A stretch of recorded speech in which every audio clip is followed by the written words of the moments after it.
நம்மளுக்கு எழுகின்ற கேள்வியானது, எல்லா உயிருக்குள்ளும் இறைவன் இருக்கும் போது ஏன் சில பேர் நாத்திகவாதியாகவோ சில பேர் நம்ம நம்பிக்கைகளை கொச்சைப்படுத்தும் வகையிலோ பேசுபவர்களாக இருக்கிறார்கள் அப்படிங்கிறதான் ஒரு கேள்வியா நம்மளுக்குள்ள எழும்.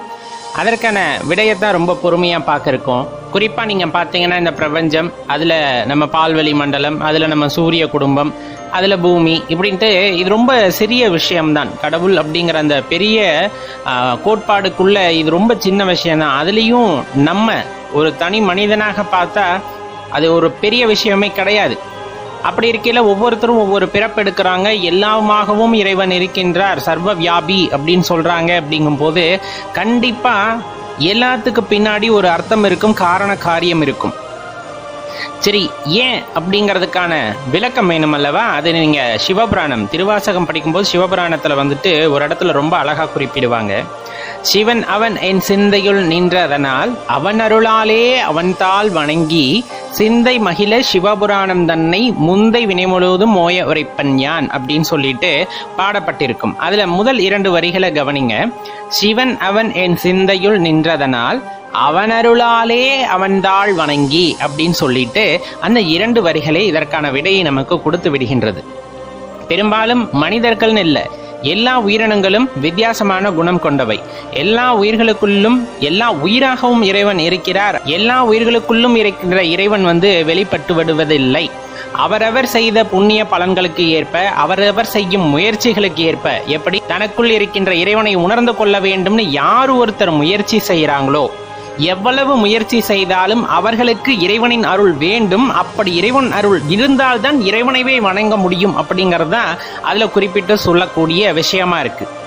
அவன் அருளாலே அவன்தாள் வணங்கி அப்படின்னா அவரோட அருளை கொண்டே அவரை நான் வணங்குகின்றேன் அப்படிங்கறது அந்த இடத்துல உண்மையான விஷயம். அப்ப சிவ வழிபாடு அப்படிங்கிறது சாதாரணமா எல்லாத்துக்கும் வந்துவிடக்கூடியது அல்ல. நமக்குள் உறைந்திருக்கின்ற சிவனோட அருள் இருந்தால்தான் நாம் சிவனை வழிபட முடியும் அப்படிங்கிறது தான் இந்த இடத்துல உண்மை. அப்ப தனக்குள்ள இருக்கின்ற இறைவனை உணர்ந்து கொள்ளாதவர்கள், அதை வெறும் ஜடமாக நினைப்பவர்களுக்கு இறைவன் காட்சியளிக்க மாட்டார். அவர்களுக்குள் இருப்பவர் வெளிப்படவும் மாட்டார். அந்த காலகட்டங்கள்ல தான் அவங்க மற்றவங்களோட நம்பிக்கையை கொச்சைப்படுத்தும் விதமாகவோ தான் கொண்ட கொள்கையை மெய்யென பொய்யாக எண்ணிக்கொண்டு இருக்கும் சூழ்நிலைக்கு அவர்கள் தள்ளப்படுகிறார்கள். அப்போதுதான் இந்த நாத்திகவாதியா மாறுறது, மற்றவங்க மனசு புண்படும்படி பேசுறது, இந்த மாதிரி நிலைகளுக்கெல்லாம் அவர்கள் சென்று விடுகிறார்கள் அப்படிங்கிறது தான் அதுல ஒரு உண்மை பொருள். அப்ப இந்த இடத்துல சிவபெருமானை வணங்கணும் அப்படின்னு நம்ம நினைச்சா மட்டும் போதாது, அதுக்கு அவரோட அருளும் இருந்தால்தான் சிவபெருமானை வணங்க முடியும் அப்படிங்கிறது தான் உண்மை. அப்ப இதுல இருந்து நம்ம நல்லா தெரிஞ்சுக்க வேண்டியது, நம்மளோட முயற்சி, நம்மளோட ஈடுபாடு அப்படிங்கிறது கட்டாயமா அந்த இடத்துல தேவைப்படுகின்றது.